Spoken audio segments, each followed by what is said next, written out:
So I have confidence that General Petraeus, working with the Pakistanis, working with the Afghans, doing the same job that he did in Iraq, we will succeed and we will bring our troops home with honor and victory and not in defeat.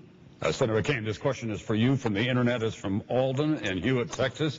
How can we apply pressure to Russia for humanitarian issues in an effective manner without starting another Cold War?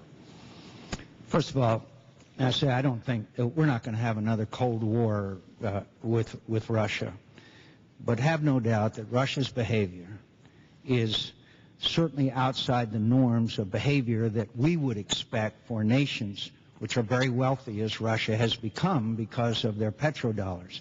Now, long ago, I warned about Vladimir Putin. I said I looked into his eyes and saw three letters, a K, a G, and a B. He has surrounded himself with former KGB apparatchiks. He has gradually repressed most of the liberties that we would expect for nations to observe, and he has exhibited most aggressive behavior, obviously in Georgia. Said before, watch Ukraine. Ukraine right now is in the sights of Vladimir Putin, those that want to reassemble the old Soviet Union. We've got to show moral support for Georgia. We've got to show moral support for Ukraine. We've got to advocate for their membership in NATO. We have to make the Russians understand that there are penalties for this kind of behavior, this kind of naked aggression into Georgia, a tiny country and a tiny democracy. And so, of course, we want to bring international pressures to bear on Russia in hopes that that will modify and eventually change their behavior. Now, the G8 is one of those, but there are many others.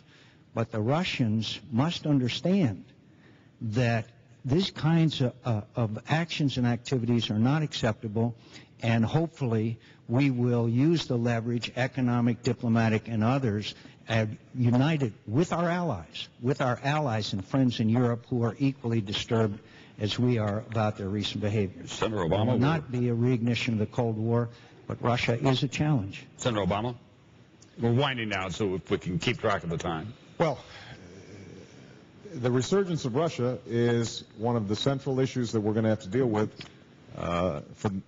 in the next presidency. And for the most part, I agree with Senator McCain on many of the steps that have to be taken, but we can't just provide moral support.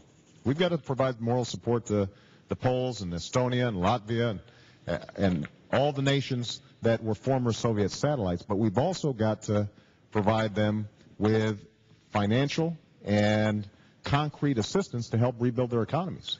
Georgia, in particular, is now on the brink of enormous economic challenges, and some say that that's what Putin intended in the first place. The other thing we have to do, though, is we've got to see around the corners. We've got to anticipate some of these problems ahead of time.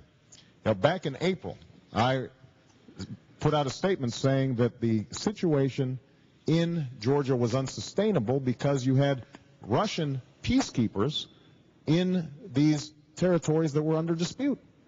And you knew that if the Russians themselves were trying to obtain some of these territories or push back against Georgia, that that was not a stable situation. So part of the job of the next commander-in-chief in keeping all of you safe is making sure that we can see some of the 21st century challenges and anticipate them before they happen.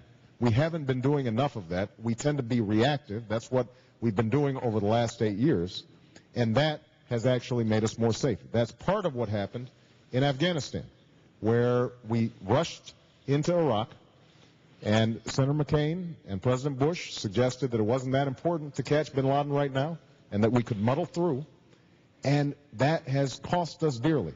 We've got to be much more strategic if we're going to be able to deal with all the challenges that we face out there. And one last point I want to make about Russia. Energy is going to be key in dealing with Russia. If we can reduce our energy consumption, that reduces the amount of petrodollars that they have to make mischief around the world. That will strengthen us and weaken them when it comes to issues like Georgia. This requires only a yes or a no. Ronald Reagan famously said that the Soviet Union was the evil empire. Do you think that Russia, under Vladimir Putin, is an evil empire?